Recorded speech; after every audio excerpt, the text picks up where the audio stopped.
Well, in the list of things I was not expecting to read today, this is number one. So this is a tweet from Bailey, who's one of the founders of cal.com. And cal.com is a way for you to schedule meetings, right? So you can create your calendar there and people can create meetings on your calendar. It's used by a lot of people. It's a pretty popular software. And one of the reasons that makes it popular is that this software was fully open source. And now if you visit their GitHub repository, you're going to see that now they have a warning that they have changed this cal.com software to cal.diy. First of all, I want to say that I did not know that there is a .diy top level domain available, which is insanely cool as a fact in itself. Like you can buy a domain which is do it yourself, right? That is what DIY stands for. So of course, like 100 marks for cal.com, which is again like a popular domain name, a very easy to remember and a very short domain. But now they have cal.diy as well. But anyway, the co-founder starts the tweet with the statement, open source is dead. Now, this is a heavy statement to start something with, right? This is the sort of title YouTubers like me use sometimes to clickbait you into one of the videos, but then obviously with the aim to try to provide you value. But now looks like the founders are also doing that. So he goes on to say that's not a statement we ever thought we would make. Cal.com was built on open source. It shaped our product, our community, and our growth, but the world has changed faster than our principles could hold up. AI has fundamentally altered the security landscape. What once required time, expertise, and intent can now be automated at scale. Code is no longer just read, it is scanned, mapped, and exploited near zero cost. In that world, transparency becomes exposure, especially at that scale. I mean, I'm not really sure the angle that we are taking here, because obviously open source, I feel, is not dead. We see a lot of projects, a lot of things still coming up. And the core of open source, generally, like the spirit of open source generally has been two things. First, I feel like in my experience, first is a set of projects that I have seen, which are just done for the sake of open source, right? For example, React.js. Facebook created React because it was their internal requirement, and then they open sourced it, and they're not making money, like direct money. Of course, they have had a huge impact with React Native and, the conferences and whatever they have sold, the tickets, courses, all of that. But generally, Facebook never really made money with React. Vercel did with Next.js with their deployment platform, right? Similarly with Next.js also, open source project, right? The other thing that I feel was kind of like a platform-based approach was like what Cal was doing. So Cal had this repository where they would give the source code as well, but they also had a managed service, like they actually using their own code to create that infrastructure. And that is how they made money. You can host cal.com and they will not make any money, but if you use their software, that is the only way they make money. And while we are all building software, whether that's open source or closed source, one thing that remains equally important is the security of your software and the ability to find bugs before you ship them into production. And a lot of times that requires writing extensive tests, end-to-end tests, and a complete and robust system that can run them. And that is where today's sponsor, TestSprite, comes into play. TestSprite is an AI native testing agent that can 10x your shipping speed, whether you're in a company or you're a solo developer. It's basically an all-in-one AI agent that can sit into your existing AI stack, whether you're building with Claude Code, Cursor, Windsurf, or any of the IDEs. And it does a few things. It can generate tests based on the code and the functionality that you already have. And when it runs those tests, it can repair the bugs that your code already has. And it can work with your AI agent to fix and test the bugs that it has fixed. They're also running a hackathon which ends in a few days of time, and you have the chance to win $3,000 if you're a winner. All you have to do is build a project like you always have and test it using TestSprite and submit it. If you're interested in this hackathon, the links are in the description. It's a great way to test your backend, frontend, full stack, anything that you are building. And it comes with its own CI system. It comes with the ability to run your testing code on the cloud and present you with a nice dashboard with all the recordings available. You can get started for free. And if you use my link below, you will also get starter plan with first month free of cost. So once again, thanks to TestSprite for sponsoring this video, and now back to the video. So the way I see this picture is the open source projects which are making money directly or like almost directly versus projects which are making indirectly or, with managed services, or they don't make any money at all, right? I feel that this category is the most affected over here. The projects which are making money directly, right? Like cal.com. There's also software Metabase, right, which is a internal dashboard visualizer, which we also use. And it's also a great software, right? But it is open source. It also has its own enterprise version, like a hosted version. This category would be impacted a lot because what AI has made possible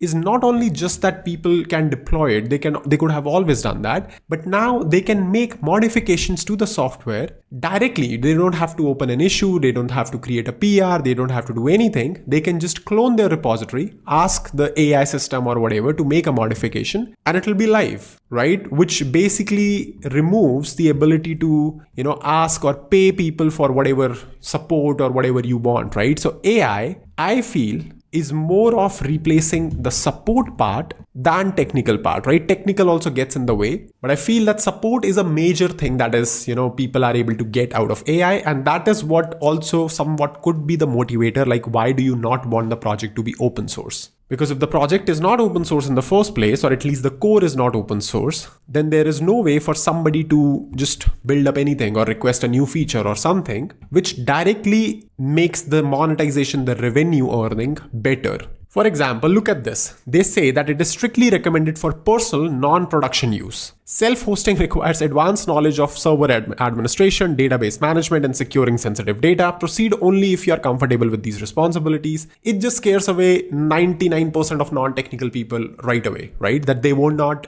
be able to do that. And it scares away a lot of AI agents also because it's coming from an official source, right? Give this to Claude and Claude will just scare you off and it'll say that if you have the budget, then try to go with cal.com. Because these AI agents are not experienced enough that this is actually not true. This software, if the software itself is like good and secure in its last known state and it does not inherently introduce any vulnerabilities, it's super easy to host it.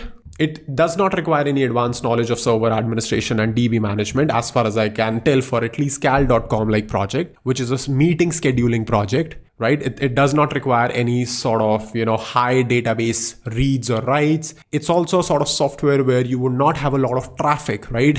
Obviously, you're not getting like hundreds of visitors every minute, every second, booking meetings, right? Most likely you're going to be deploying this inside your internal organization. It has a high use case, like it's a high ROI. So, it's important piece of your system because you want the meetings to not get lost, but it's not traffic wise. It's technically not a busy software. And again, I feel that these tips are more for agents than for, people, but it's cool. So anyway, after a lot of deliberation, we have made the decision to close the core of cal.com code base. This is not a rejection of what open source gave us. It's a response to what risk AI is making possible. We are still supporting builders, releasing the core code under a new MIT license, but our priority is now simple: protecting our customers and community at all costs. See, I have a couple of things to say here. What they are doing from a business point of view is right. I agree with them as an entrepreneur, as somebody who's in the business of making money through software, through selling software. It's the right call. I don't really know if this is the right call or not, but I can say that it's a safe call. How it would play out in next 6 months or 1 year, I don't know. But it's the safe call. What I can say as a developer now, as somebody who's seeing the open source and AI, this is just BS, right? The reason that they're giving you that transparency becomes exposure, especially at scale. AI has fundamentally altered the security landscape. Yes, this is right. But just because AI has gotten good with security is no reason for you to just close source your code, right? That is like a classic security by obscurity sort of thing. And with a product like cal.com or cal.diy now, because a lot of your product is consumer facing, right? The booking page is consumer facing. I can create a free account as well as somebody who wants to get inside dashboard.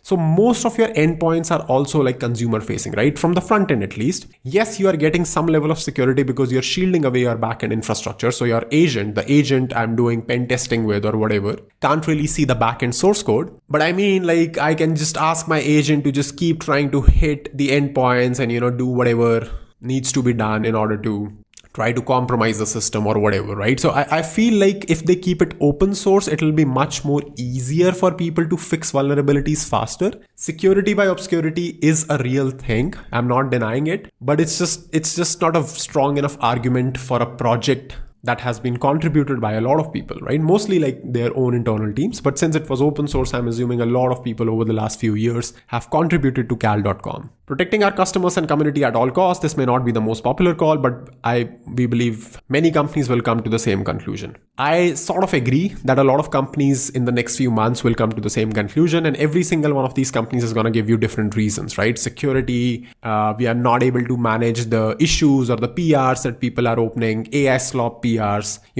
We saw that with Node.js as well, AI slop thing. But I do agree that this is something which companies can realize and they can just eventually do. So yeah, I do feel that this branch of open source, the direct sort of branch where you as a company are monetizing your software directly, is dead. I mean, I don't want to say the word, but this is what it feels like, because I would not be surprised if a lot of companies took this decision. If not open source, just closing their source, at least trimming it down a lot. For example, look at this cal.diy that they have released, right? They have a bunch of core features which are still there, but teams, for example, instant meetings, organizations, which are also like useful things that you might want to do in a non-individual, like a non-solo environment. If you're a small startup or an organization, you might want these features, right? That is why they also wrote it in the GitHub's README that this is more suitable for non-production use cases. So they have taken away the features that actually make money, and they have left the features that are actually suitable for individual peoples, which is, I have two sides in this video. One is an entrepreneur side, which completely agrees and understands, and even sort of understands the way they have framed the marketing of this thing, that, just use the AI part for making this announcement. But on the other side, as a developer, as somebody who sees open source and AI, I have a completely opposite view. So yeah, do let me know in the comments, what do you think about this change and open source in general? So that's all for this video. Hopefully you liked it. Do check out Test Sprite. All the links are in the description. I'm gonna see you in the next video very soon. If you're still watching, make sure you leave a comment, "I watched till the end" below to tell me that you were still here, and let me know what do you think about the video.